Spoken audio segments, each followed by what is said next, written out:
setelah Tuhan Yesus Kristus datang ke dunia ini sudah bukan era zaman Nabi lagi. Karena ajarannya Tuhan Yesus Kristus mengenai kabar keselamatan itu diberitakan secara langsung oleh para rasul. Sampai sekarang ini di gereja-gereja gitu loh. Jadi setelah Tuhan Yesus Kristus ini bukan era zaman Nabi. Terlebih lagi kalau ada yang ngaku-ngaku Nabi, malah di luar daripada bangsa Israel, sudah bisa dipastikan bahwa itu Nabi palsu. Terkonfirmasi Nabi palsu.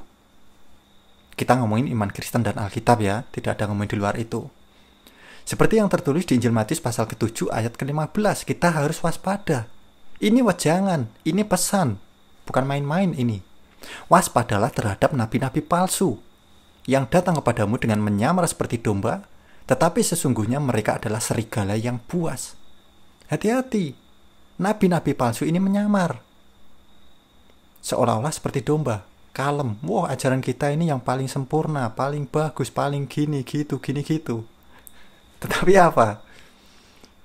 Ajaran-ajaran yang menyesatkan gitu loh. Karena apa? Itu ajaran-ajaran dari nabi palsu yang menyamar seperti domba, tetapi sesungguhnya mereka ini adalah serigala yang buas.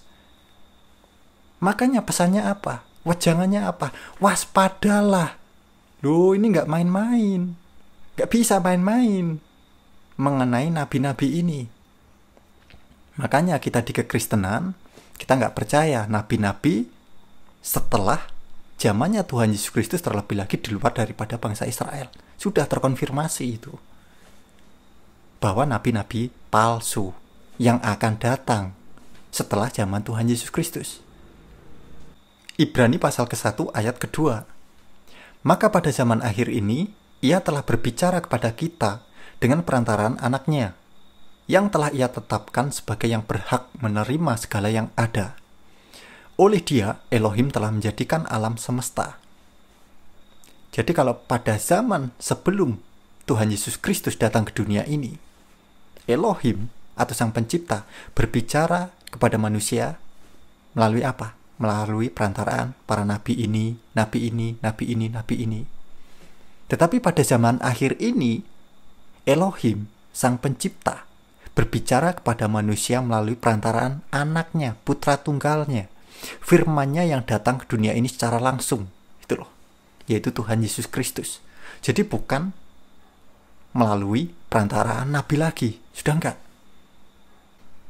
Dan nabi palsu ini pasti memiliki sesembahan-sesembahan lain yang di luar daripada sesembahannya Israel.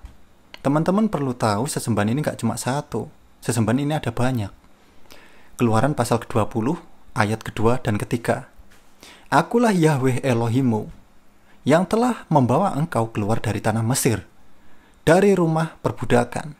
Jangan ada padamu ilah lain di hadapanku. Jadi ilah lain atau sesembahan-sesembahan lain ini ada. Saya berikan contoh. Nah, langsung contoh ya. Contoh Dagon. Kita bisa baca di 1 Samuel 5 ayat kedua. Ketika bangsa Filistin mengambil tabut Elohim itu dan membawanya ke kuil Dagon, serta meletakkannya di dekat patung Dagon. Nah, jadi ada sesembahan atau ilah lain yang bernama Dagon ini ya. Saya berikan contoh lainnya lagi, ada sesembahan yang bernama Baal atau ilah yang bernama Baal ya. Nah, jadi ilah-ilah lain atau sesembahan-sesembahan lain ini ada. Gak cuma satu, ada banyak. 1 Raja-Raja 18 ayat ke-21. Lalu Elia mendekati seluruh rakyat itu dan berkata, sampai kapan kamu ragu-ragu dan mendua hati? Jika Yahweh itu Elohim, ikutilah dia. Namun jika Baal, ikutilah dia. Namun rakyat tidak menjawab sepatah kata pun. Nah, nabi-nabi palsu ini memiliki sesembahan-sesembahan lain. Jangan berpikir sesembahan ini cuma satu. Sesembahan ini ada banyak. Jadi jangan sampai salah memilih sesembahan. Sesembahan yang di luar daripada sesembahannya Israel. Hati-hati. Mengikuti nabi palsu, menyembah sesembahan lain yang di luar daripada sesembahannya Israel. Ngeri, kebinasaan nanti yang didapat. Ulangan pasal ke-18 ayat ke-20. Tetapi nabi yang lancang berkata-kata demi namaku, yang tidak aku perintahkan untuk mengatakannya, dan yang berkata dalam nama ilah yang lain, maka nabi itu harus mati.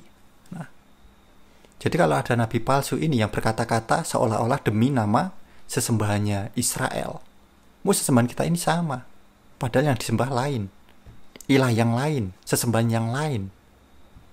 Memberikan pengajaran-pengajaran sesatnya si nabi palsu ini, nabi itu harus mati.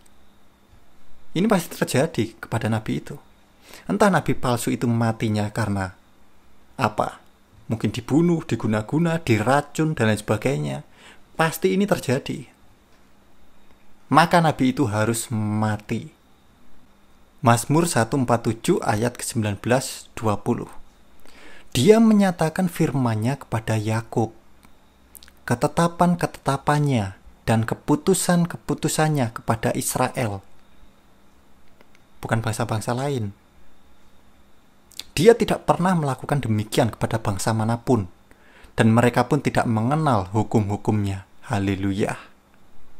Jelas ya? Jadi seperti itu teman-teman saudaraku semuanya. Apa pesannya? Waspadalah terhadap nabi-nabi palsu yang datang kepadamu dengan menyamar seperti domba, tetapi sesungguhnya mereka adalah serigala yang buas. Kita tahu kebenarannya mengenai kabar gembira, kabar sukacita, kabar keselamatan itu. Ini bukan hanya ajaran, ini sejarah, fakta. Tuhan Yesus Kristus datang ke dunia ini, rela mati di kayu salib untuk mengalahkan maut, mengalahkan kebinasaan itu. Apa buktinya? Yesus Kristus bangkit, mengalahkan kematian, mengalahkan kebinasaan itu. Jadi jangan sampai terpengaruhi, mau disesatkan oleh nabi-nabi palsu dengan ajaran palsunya. Yesus tidak mati, Yesus tidak disalibkan, Yesus tidak bangkit, dan lain sebagainya. Hati-hati. Oke? Nah, jadi seperti itu teman-teman saudaraku semuanya. Semoga terberkati. Untuk teman-teman yang mungkin baru saja menonton video di channel YouTube Pusat Rohani, bisa dukung kami dengan cara tekan tombol subscribe-nya, bisa like untuk mendukung channel ini agar terus berkembang dan mewartakan kerajaan Tuhan kita Yesus Kristus. Untuk teman-teman yang sudah subscribe, sudah like, terima kasih banyak. Nah, baik kawan, cukup sekian dulu video kita kali ini. Damai Tuhan kita Yesus Kristus beserta kita semuanya. Terpujilah Tuhan kita Yesus Kristus. Amin.